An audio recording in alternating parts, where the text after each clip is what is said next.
மேட்டுப்பாளையம் முதல் அவிநாசி வரையிலான சாலையை விரிவாக்கம் செய்வதற்காக 1000க்கும் மேற்பட்ட பழமையான மரங்கள் வெட்டப்படுகின்றன. மேட்டுப்பாளையம் அவிநாசி சாலை வழியாக நாள்தோறும் 20,000க்கும் மேற்பட்ட ஊர்திகள் கடந்து செல்கின்றன. போக்குவரத்து முக்கியத்துவம் வாய்ந்த இந்த சாலை தற்போது 23 அடி அகலமே உள்ளது. பல இடங்களில் சாலை குறுகலாக செல்வதால் அடிக்கடி விபத்துகளும் ஏற்படுகிறது. இவற்றை கருத்தில் கொண்டு மேட்டுப்பாளையம் முதல் அவிநாசி வரையிலான சாலையை 4 வழிச்சாலையாக 250 கோடி ரூபாய் மதிப்பீட்டில் மாற்றும் பணி தொடங்கியுள்ளது. முதல் கட்டமாக மேட்டுப்பாளையம் அன்னூர் இடையே குமரன்குன்று, பொகலூர் உள்ளிட்ட இடங்களில் சாலையின் இருபுறமும் வளர்ந்துள்ள மரங்கள் வெட்டி அகற்றப்பட்டு வருகின்றன.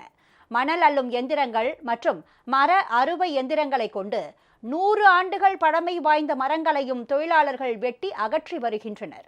சாலை விரிவாக்க திட்டத்தின் கீழ் 1432 மரங்களை வெட்டுவதற்கு நெடுஞ்சாலைத்துறை முடிவு செய்துள்ளது. சாலையின் இருபுறமும் நிழல் தந்து செழித்து வளர்ந்த மரங்கள் அகற்றப்படும் காட்சிகள் இயற்கை ஆர்வலர்களை ஏமாற்றமடைய செய்துள்ளது.